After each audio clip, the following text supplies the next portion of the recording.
Bulletin में खुशामदीद। सबसे पहले बात करते हैं पीटीआई से नाराज इत्तेहादियों की। नए साल के आगाज पर पीटीआई के इत्तेहादी मजलिस वहदतुल मुस्लिमीन ने वज़ीर आला पंजाब पर अदम एतमाद का इजहार किया है। परवेज इलाही को एतमाद का वोट ना देने का फैसला कर लिया है। पॉलिटिकल काउंसिल MWM ने कहा कि MP ज़हरा नकवी परवेज इलाही को वोट नहीं देंगी। फैसला परवेज इलाही के बाज़ इक़दामात के बाद किया। मजलिस वहदतुल मुस्लिमीन 2014 से तहरीक इंसाफ की इत्तेहादी है। इससे मुतालिक मजीद तफसीलात जानते हैं समा के नुमाइंदे जुल्करनैन इकबाल से। जी जुल्करनैन, अपडेट कीजिए। हाँ देखिए, परवेज इलाही के लिए एक और मुश्किल आन खड़ी हुई है, क्योंकि तहरीक इंसाफ की जो गुज़श्ता तकरीबन 8 साल से ज्यादा हो गए इत्तेहादी जमात मजलिस वहदतुल मुस्लिमीन जो 2014 के धरने से तहरीक इंसाफ के साथ थी, हर फोरम पर उसने इमरान खान की वर्गी हुकूमत जाने के बाद भी इमरान खान के साथ सपोर्ट का ऐलान किया था। अब उन्होंने कहा है कि परवेज इलाही के बाद मजहबी मामला में जो उन्होंने इक़दाम उठाए हैं उनसे वो खुश नहीं है। बारह इसके तहफ़्फ़ुज़ात का इजहार भी वो कर चुके थे। अब फैसला ये किया गया है कि MWM वज़ीर आला पंजाब चौधरी परवेज इलाही को इत्तेमाद का वोट नहीं देगी और MWM की जो MPA है पंजाब असम्बली में ज़हरा नकवी, उनको पार्टी की जानिब से हिदायत जारी कर दी गई हैं कि जब इत्तेमाद का वोट परवेज इलाही लेंगे तो उनको इत्तेमाद का वोट जो है किसी सूरत ना दिया जाए। ये अहम फैसला तहरीक इंसाफ की एक सियासी और मजहबी इत्तेहादी जमात की जानिब से किया गया है। ठीक है, अपडेट करने के लिए शुक्रिया। एक और अहम खबर आपको दें। मुस्लिम लीग नून के कायद नवाज शरीफ ने नून लीग को एतमाद का वोट और आम इंतखाबात की तैयारी के लिए तैयार रहने की हिदायत कर दी है। पंजाब में एतमाद के वोट से कबल सियासी सरगर्मियां तेज करने का कहा गया है। लाहौर में सियासी टीम को भरपूर मुतहर्रिक करने, गवर्नर हाउस और स्टेट गेस्ट हाउस को पार्टी रहनुमाओं के लिए खोलने का फैसला भी कर लिया गया है। मजीद तफसील जानेंगे नुमाइंदा खसूसी आसिम नसीर से। जी आसिम, बताएगा इस हवाले से तफसीलन। हाँ जी बिल्कुल, 2023 के आगाज के साथ ही नवाज शरीफ की तरफ से बड़े बड़े फैसले सामने आ रहे हैं। खासतौर पर लाहौर में मुस्लिम लीग नून को मुकम्मल तौर पर सियासी तौर पर भरपूर मुतहरिक होने की हिदायत कर दी गई है। और पीपल्स पार्टी के दौर में जैसे कि माजी में देखा जाता था कि गवर्नर हाउस और स्टेट गेस्ट हाउस लाहौर को जो है सियासी सरगर्मियों का हब समझा जाता था, उसी स्ट्रेटेजी को अपनाया जा रहा है। और मुस्लिम लीग नून की तरफ से गवर्नर हाउस लाहौर और स्टेट गेस्ट हाउस माल रोड, इन दोनों मुकामात को जो है कारकुनों के लिए, पार्टी रहनुमाओं के लिए खोला जा रहा है। खुली कचहरियां लगाई जाएंगी। अवामी और सियासी कारकुनों के मसाइल को हल करने के लिए यहाँ पर ख्वाजा अहमद हसन, राना मुबशर इकबाल जो कि वफाकी वजीर के बराबर उनका होता है, ख्वाजा इमरान नज़ीर, राना मशहूद और इसी तरह खोखर बरादरान को बैठने की हिदायत दी गई है। राना सलाउल्लाह भी हफ्ते में एक रोज यहाँ पर बैठा करेंगे। जरा ये बता रहे हैं कि पंजाब में इत्तेमाद के वोट से कबल भरपूर तौर पर सियासी सरगर्मियां इख्तियार करने की नवाज शरीफ ने हिदायत की है। और नवाज शरीफ ने 9:30 के आगाज पर इत्तेमाद का वोट या फिर जनरल इंतखाबात की तैयारी के लिए नून लीग पंजाब को तैयार रहने की भी हिदायत कर दी है। बहुत शुक्रिया तफसील के लिए आसिम नसीर। गवर्नर सिंध कामरान पिसोरी कहते हैं कि रोशनियों का शहर मुजरिमों का शहर बनता जा रहा है। हम इसे मुजरिमों का शहर बनने नहीं देंगे। हल्का बंदियों पर पीपल्स पार्टी को वादा पूरा करना होगा। कहा, लापता अफराद हमारा सबसे बड़ा मुतालबा है। उनके पास बहुत इख्तियार है। इख्तियारात का रोना बंद होना चाहिए। हमें गैर कानूनी तौर पर मुकीम अफगानियों का सामना है। कराची में तालीम और सीवरेज का निज़ाम खत्म हो चुका है। शहर में गैस, बिजली और पानी नहीं है। ये गौर फिक्र का वक्त है, सियासत का वक्त नहीं है। अगर बड़े फैसले नहीं किए तो मुआशी अदम इस्तेहकाम की जिम्मेदारी साहिब इख्तिदार पर होगी। का शहर मुजरिमों का शहर बनता जा रहा है और हम इसे मुजरिमों का शहर नहीं बनने देंगे। MQM पाकिस्तान की रेड लाइन है। डीलिमिटेशन पर पीपल्स पार्टी को फैसला करना पड़ेगा, ये उनका वादा भी था। अगर ये नहीं होगा तो ये कराची के लोगों का हक मारा जाएगा। मैं हमेशा इस बात का मानने वाला हूँ कि अफ़ाम व तफ़हीम, मोहब्बत और टेबल पर बैठकर मामले को हल किया जाए, क्योंकि अवाम ने इन्हीं सब लोगों के हाथ में इख्तियार दिया है। अगर ये इख्तियार का इस्तेमाल लड़ झगड़ कर करेंगे, अपना टाइम पूरा कर लेंगे और पॉइंट स्कोरिंग करेंगे तो ये अवाम के साथ ज़्यादती होगी। कराची और हैदराबाद में नई हल्का बंदियों के लिए MQM ने 15 जनवरी की डेडलाइन दे दी है। एहतजाज करने, अदालत जाने और हुकूमत से अलहदगी की भी धमकी दी है। वज़ीर आज़म ने MQM और पीपल्स पार्टी में मुसालहत कराने के लिए कमर कस ली है। ज़राए के मुताबिक वफाकी वज़रा का 7 रुकनी वफ़द आज कराची पहुँचेगा। अयाज सादिक, साद रफ़ीक समेत दीगर वफाकी वज़रा भी वफ़द में शामिल होंगे। आसिफ जरदारी, बिलावल भुट्टो और MQM रहनुमाओं से मुलाकात करेंगे। इसी की तफसील जानेंगे समा के नुमाइंदे मुदस्सिर नज़ीर से। मुदस्सिर, बताइएगा ये अहम बैठक कितने बजे लगेगी? बिल्कुल शाहजेब, बिलावल हाउस में आज अहम बैठक लगेगी। वफाकी हुकूमत का 7 रुकनी वफ्द आज बिलावल हाउस पहुंचेगा। वफ्द में अयाज सादिक, साद रफीक समेत दीगर वफाकी वज़रा भी शामिल होंगे। पीपल्स पार्टी रहनुमा और वज़ीर आला सिंध भी बैठक में मौजूद होंगे। बैठक में MQM की हल्का बंदियों के मुतालबे और दी गई धमकी पर गौर होगा। पीपल्स पार्टी की कानूनी टीम से नई हल्का बंदियों पर राय तलब की गई है और पीपल्स पार्टी कानूनी टीम को भी इजलास में मदऊ करेगी और तमाम इत्तेहादी जमातों के रहनुमा शरीक होंगे। मौलाना असद महमूद, खालिद मक्सी, राना सनाउल्लाह, अयाज सादिक, खालिद मकबूल, अमीनुल हक जो है वो भी इसमें शरीक होंगे। जी, बहुत शुक्रिया तफसील के लिए मुदस्सिर। वज़ीर आला सिंध सैयद मुराद अली शाह ने कहा है कि हल्का बंदियों से मुताल्लिक MQM का अपना मौक़िफ़ है। खालिद मकबूल सिद्दीकी और गवर्नर का बयान नहीं सुना। MQM का मौक़िफ़ इलेक्शन कमीशन के सामने रखा है। इलेक्शन कमीशन जो फैसला करेगी अमल करेंगे। आज सदर आसिफ जरदारी की सदारत में इजलास है। अयाज सादिक समेत जो भी हमारे इत्तेहादी हैं वो सब इजलास में शिरकत करेंगे। मुल्की सूरत हाल से मुताल्लिक सलाह मशवरे किए जाएंगे। MQM की अपनी एक पॉइंट ऑफ व्यू है हल्काबंदी के बारे में और इस सिलसिले में जो MQM के खदशात हैं वो हमने इलेक्शन कमीशन के हवाले किए हैं और जैसे इलेक्शन कमीशन फैसला करेगी हम उस पर पाबंद हैं। सरकारी के पास एक मीटिंग इसमें मैं भी शरीक दूँगा। सारे सिर्फ अयाज सादिक साहब नहीं, जो भी कोalition पार्टनर्स हैं PDM और पीपल्स पार्टी, वफाक मुत्तहिदा कौमी हुकूमत की मेंबर्स जो हुकूमत में शामिल हैं, वो सब सदर जरदारी के पास आज एक मुल्क की सूरत हाल के बारे में मीटिंग करेंगे। और आपको बताएं, वज़ीर आज़म शहबाज शरीफ की ज़ेर सदारत कौमी सलामती कमेटी का इजलास आज फिर होगा। जुमे को होने वाले इजलास में ज़ेर गौर तजावीज़ पर अहम फैसले मुतवक्के हैं। गुज़श्ता इजलास के एलामिये में कहा गया था कि पूरी क़ुव्वत दहशत गर्दी और दहशत गर्दों के खिलाफ एक बयानिए पर मुत्तहिद है। पाकिस्तान को ललकारने वालों को पूरी क़ुव्वत से जवाब मिलेगा। ज़राए के मुताबिक कौमी सलामती कमेटी मुल्की मईशत और सलामती पर वाज़ेह गाइडलाइंस की मंजूरी भी देगी। इजलास में दहशत गर्दों के खिलाफ फैसला कुन कार्रवाइयों की मंजूरी भी दी जाएगी। ज़राए के मुताबिक हसास इदारों के हुकाम इजलास में मुल्क की सिक्योरिटी सूरत हाल पर ब्रीफिंग देंगे। मजीद जानेंगे इस्लामाबाद से समा के नुमाइंदा खुसूसी उस्मान खान से। उस्मान, क्या कुछ शामिल है एजेंडे में, बताइएगा। जी बिल्कुल, कौमी सलामती कमेटी के इजलास का दूसरा सेशन जो है वो आज होने जा रहा है और मुल्क की सियासी और अस्करी क़यादत सर जुड़कर बैठेगी। जुमे को जो इजलास के फैसले थे उनकी मंजूरी दी जाएगी और कौमी सलामती कमेटी माशी हवाले से अहम मुशावरत के बाद फैसले भी लेगी और दहशत गर्दों के खिलाफ फैसला कुन कार्रवाइयों की मंजूरी जो है वो भी मुतवक्के है आज के इजलास में। और सिविल और अस्करी क़यादत, मुल्की मईशत और सलामती से मुतालिक वाज़ेह गाइडलाइंस जो है वो पेश की जाएंगी और ये भी इम्कान है कि दहशत गर्दों के खिलाफ एक नया ऑपरेशन प्लान जो है वो भी मंजूरी के लिए इस इजलास में पेश किया जाए। ताहम हतमी तौर पर जो दहशत गर्दों के खिलाफ कार्रवाई है उसकी मंजूरी जो है वो आज के इजलास में दी जानी है। बहुत शुक्रिया उस्मान खान। और अब बात करेंगे सर्दी की शदीद लहर की। मुल्क के बलाई इलाकों और शुमाली बलोचिस्तान में शदीद सर्दी की लहर जारी है। एस्तोर में दर्जा हरारत -12 डिग्री तक गिर गया। ज़ियारत में दर्जा हरारत -9 डिग्री रहा। कलात में -6, कोयटा में -3 डिग्री रहा। कलाम में दर्जा हरारत -9, दीर और पाराचनार में -5 रहा। कराची में भी सर्द हवाएं चल पड़ी। खैबर पख्तूनख्वा, पंजाब और सिंध के बेशतर इलाके सुबह के औकात में धुंध की लपेट में रहे। महकमा मौसमियात के मुताबिक मरी, गलियात और गिरदोनवा में भी मौसम शदीद सर्द रहेगा।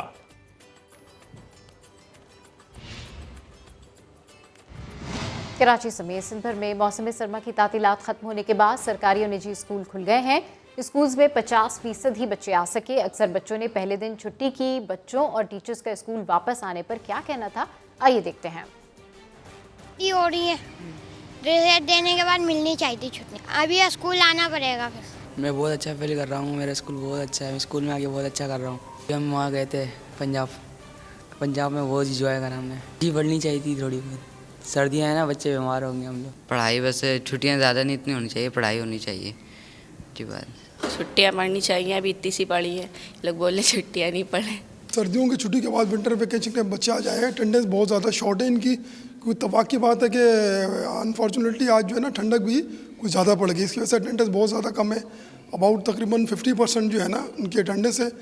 और मैं समझता हूँ कि बच्चों को हिम्मत करके घर से निकलना चाहिए। मैं कह रहा हूँ अच्छा आज जो है तालीमी इदारे खुल गए और जो है ना अभी विंटर ब्रेक से पहले इनके जो है ना मिड टर्म हुए थे। आज उनका रिज़ल्ट भी है, तो इस हवाले से जो है ना ये इनकी पढ़ाई भी जो है उस पर भी हर्ज नहीं होगा और अभी इनके फाइनल एग्ज़ाम भी होने वाले हैं। हाँ, होना चाहिए था क्योंकि सर्दी अभी मेन अभी शुरू हुई है ना, 24 से स्टार्ट हुई है जैसे सर्दी ज़्यादा, तो अभी 10-15 दिन और देना चाहिए। कोयटा समेत शिमाली बलूचिस्तान में सर्दी की शिद्दत बरकरार है। सर्द मौसम से बचने के लिए शहरियों ने कोयले पर पकी सब्ज चाय का इस्तेमाल शुरू कर दिया है। मोहम्मद आतिफ की रिपोर्ट में देखिए।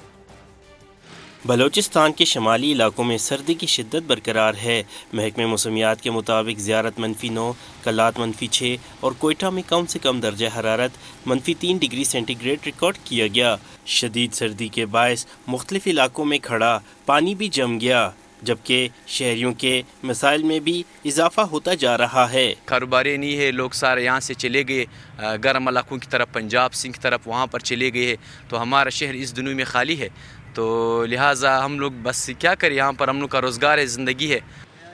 सर्दी बढ़ी तो शहरियों ने सब्ज चाय का इस्तेमाल शुरू कर दिया। कहते हैं कि सर्द मौसम में कोयले पर पकी सब्ज चाय पीने का अपना ही मज़ा है।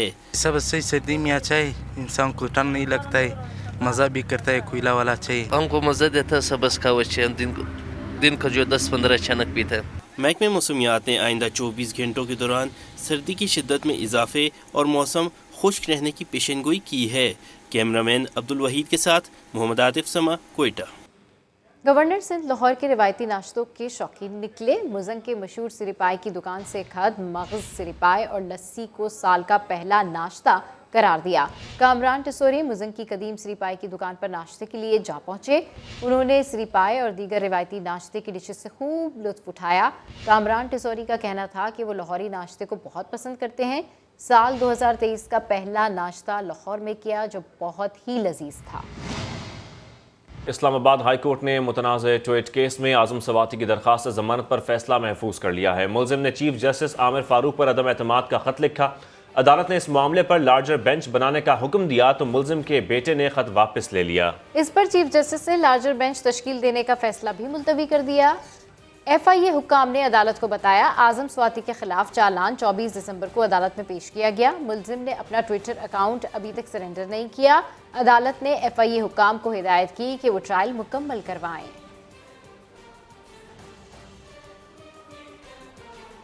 अभी खबर है ओमिक्रॉन की पाकिस्तान आमद रोकने के लिए पाकिस्तान डिजास्टर मैनेजमेंट अथॉरिटी ने मुख्तलिफ इदारों से तफसीलात तलब कर ली हैं। तमाम बैनुल-अक़वामी airports, border health services, Pakistan और दीगर इदारों के हुकाम को मुरासला इरसाल कर दिया गया है। इसी की तफसील जानेंगे समा के नुमाइंदे जावेद चौधरी से। जावेद, बताइएगा इस हवाले से। जी, कोरोना की संगीन किस्म ओमिक्रॉन की पाकिस्तान आमद रोकथाम के हवाले से एक दावा को मबनी ब्रीफिंग चेयरमैन NDMA को आज की जाएगी और इस ब्रीफिंग के लिए तफसीलात की फहमी का मुरासला तमाम बैनुल-अक़वामी airports, border health service Pakistan और दीगर इदारों के काम को साल किया गया है। इस जमन में कहा गया कोरोना से बचाव के लिए मौसर सर्विस के तरीकाकार, नस्ल आलात और तैनात मुलाजिम समेत दीगर इकदाम की तफसीलात आज ही फराहम की जाए। चेयरमैन NDMA को दी जाने ब्रीफिंग में तमाम मुतल्लिक़ा काम ऑनलाइन शिरकत कर सकते हैं इस हादसे में, और इससे तफसीलात की मौसूल होने के बाद बाकायदा तौर पर इस हवाले से मुल्क की पॉलिसी बनाई जाएगी। इसके बाद बैरून मुल्क से पाकिस्तान आने वाले मुसाफिरों में कोरोना की तशखीस को निज़ाम को बेहतर बनाया जा सकेगा और उससे बचाव भी मुमकिन हो सकेगा। ठीक है, बहुत शुक्रिया जावेद असगर चौधरी। सिंध हुकूमत के ज़ेर इंतज़ाम कराची के 3 बड़े अस्पतालों में दवाओं की किल्लत के बायस मरीज मेडिकल स्टोर से दवाएं खरीदने पर मजबूर हैं। मुफ्त इलाज की उम्मीद में अस्पताल आने वालों को महंगी दवाएं खरीदने पर शदीद मायूसी का सामना करना पड़ता है। इस हवाले से रिपोर्ट करें हामिदुर रहमान। सिंध सरकार के सेहत की मुफ्त सहूलत देने के दावे एक तरफ, लेकिन कराची के सरकारी अस्पतालों के ज़मीनी हकाइक बिल्कुल मुख्तलिफ हैं। हल्की सी गोली भी होती है ना, सस्ती से सस्ती, वो भी नहीं मिलती यहाँ, और चक्कर बहुत कटाते, यहाँ से वहाँ चल जाए, वहाँ से वहाँ चल जाए, बहुत तंग करते हैं। पेशेंट ना इससे ज़्यादा परेशान हो जाए। अपना पेट्रोल ज़ाया करो, अपना वक्त ज़ाया करो, इसके बावजूद जो है ना कोई न दवाई देते न कोई सही चेकअप करवाते। धक्के खा रहे हैं, दवाइयाँ सारी बाहर से आ रही हैं, कोई दवाई इन्होंने अपने पास से नहीं दी है। पैसे नहीं है तो हम इतनी महंगी महंगी दवाइयाँ कहाँ से लेंगे। अभी भी मैं ऐसे जा रही हूँ, अभी मैं बोली थी मोबाइल बेच के अपनी बच्ची की दवाई लूँ। सरकार के अस्पताल में आने वालों को दवाएं बाहर से खरीदने पर मजबूर क्यों किया जाता है? हमारे पास CPC के आइटम की मौजूद हैं, तो वो अगर नहीं तो फिर हम उसको लोकल परचेज से भी करके देते हैं। नेचुरली लोकल परचेज पे बर्डन ज़्यादा आ जाता है। जो रेट पुराने अप्रूव है, अब डॉलर की फ्लक्चुएशन, मार्केटिंग, डिमांड, सप्लाई, सब बढ़ती हुई जा रही। तो फिर जो है ना वो काफ़ी चीज़ें होती है, उसमें भी ये प्रॉब्लम हमें आता है कि कंपनियां सप्लाई नहीं करती हैं उस रेट पे। दवाओं की खरीदारी की जिम्मेदार कमेटी के सरबराह प्रोफेसर अमजद सिराज अद्वियात की अदम दस्तयाबी की वजह खरीदारी के तवील अमल को करार देते हैं। एक चीज़ के लिए एक एस पेपरा का एक टाइम है। टर्शरी केयर हॉस्पिटल्स में सामान नहीं मिलता, इसमें कोई गलत नहीं है, बिल्कुल सही कह रहे हैं आप। 100 रुपए की चीज़ आज उसको देनी थी, आज वो 300 की हो गई, वो बेचारा कहाँ से दे? वेंडर भी बेचारा परेशान है। हमने उसको एक्सटेंड कर दिया उस पीरियड को 31 तक। पुराना ही जो वेंडर्स हैं उन्हीं से परचेज की जा सकेंगी। जिना अस्पताल कराची का अद्वियात का सालाना बजट 1 अरब 40 करोड़ और सिविल अस्पताल का अद्वियात का सालाना बजट 1 अरब 10 करोड़ है। सिंध में अद्वियात के इंतखाब के लिए तश्कील दी गई कमेटी 6 माह गुजरने के बावजूद भी अद्वियात की फहरिस्तें जारी नहीं कर सकी है, जिसकी वजह से अद्वियात खरीदी जा रही हैं, ना ही मरीजों को फराहम की जा रही हैं। इसलिए सरकारी अस्पतालों में अद्वियात का बहरान है और मरीज परेशान हैं। कैमरामैन ज़ीशान अली और इमरान शाहिद के साथ हामिदुर रहमान, समा, कराची। दूसरी जानिब इसी मामले पर सिंध की वज़ीर सेहत अज़रा पिशोह का कहना है कि ट्रैप ने नए रेट्स नहीं दिए, कंपनियों को नए रेट्स मिले तो वो टेंडरिंग में आएंगी। हम कोशिश कर रहे हैं अस्पताल दवाएं लोकल परचेज के जरिए खरीद कर मरीजों को दें।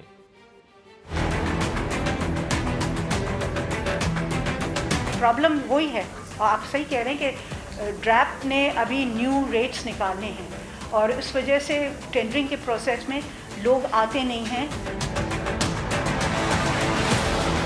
जो फार्मास्यूटिकल्स हैं वो जो है वो इंतज़ार कर रहे हैं कि उनके रेट्स बढ़ें तब आएँ वो टेंडरिंग प्रोसेस में। तो हम कोशिश करते हैं कि हम रिलीज़ बजट दवाओं का अलग से एक रिलीज़ कर लें ताकि अस्पतालों में वो खोट नहीं हो और बाहर से प्रोक्योर करके अस्पताल अपनी दवाएं रखें। और अभी आपको बताएं, सेनेट कायमा कमेटी तवानाई के इजलास में के इलेक्ट्रिक CEO की अदम शिरकत पर कमेटी ने इजहार बरहमी किया। कायमा कमेटी ने CEO के इलेक्ट्रिक के समन जारी करने का फैसला किया है। चेयरमैन कमेटी ने कहा कि आइंदा इजलास में पुलिस CEO के इलेक्ट्रिक को लेकर आएगी। बिल्कुल, सेनेट कायमा कमेटी तवानाई के इजलास में के इलेक्ट्रिक CEO की अदम शिरकत पर कमेटी ने इजहार बरहमी किया। कायमा कमेटी ने CEO के इलेक्ट्रिक के समन जारी करने का फैसला किया। चेयरमैन कमेटी ने कहा आइंदा इजलास में पुलिस CEO के इलेक्ट्रिक को लेकर आएगी। इस अहम खबर से हम आपको अपडेट कर रहे हैं। सेनेट कायमा कमेटी तवानाई के इजलास में के इलेक्ट्रिक CEO की अदम शिरकत पर कमेटी ने इजहार बरहमी किया है।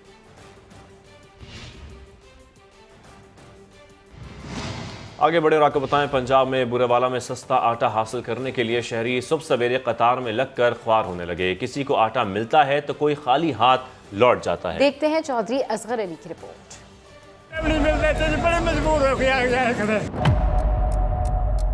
सस्ता आटा ख्वाब बन गया।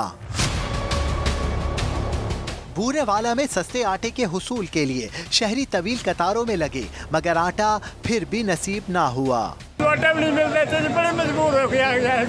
लोगों का इल्जाम है इंतजामिया आटा देने के बजाय बहानेबाजी से काम ले रही है। सुबह 7 बजे दे आके थे लैन में ला के खड़े हैं, ठीक है ना, ड्रामा की बनाया जी, औरतां लैन नहीं सही बनानी है। सुबह 7 बजे दे आए हुए हैं, आटा भी काफी प्यार गड्डी भरी लत्ती है अंदर, कहते लेना वालों लेना भी सही लगिया ने, लेकिन बड़ी जबरदस्ती करते। शहरियों का कहना है कि सेल पॉइंट्स पर आटे की तरसील बढ़ाकर हुसूल आसान बनाया जाए ताकि वो कम से कम 2 वक्त की रोटी तो खा सकें। चौधरी असगर अली, समा, बूरेवाला। और रावलपिंडी में भी आटे की कीमतों को पर लग चुके हैं। शहर में फी किलो आटा 140 रुपए में फरोख्त होने लगा। 20 किलो का थैला मार्केट से गायब है। 15 किलो वाले थैले की कीमत पर हुकूमत का कोई कंट्रोल नहीं है। मजीद जानेंगे रावलपिंडी में मौजूद समा के नुमाइंदे उमर आसिफ से। उमर, क्या सूरत हाल है इस वक्त बाजार में? अच्छा बिल्कुल, देखिए रावलपिंडी में भी जो फाइन आटा है उसकी कीमतों को पर लग चुके हैं।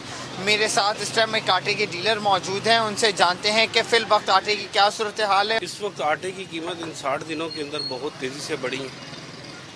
ये आटे का काम कम और स्टॉक मार्केट ज़्यादा हो गई है।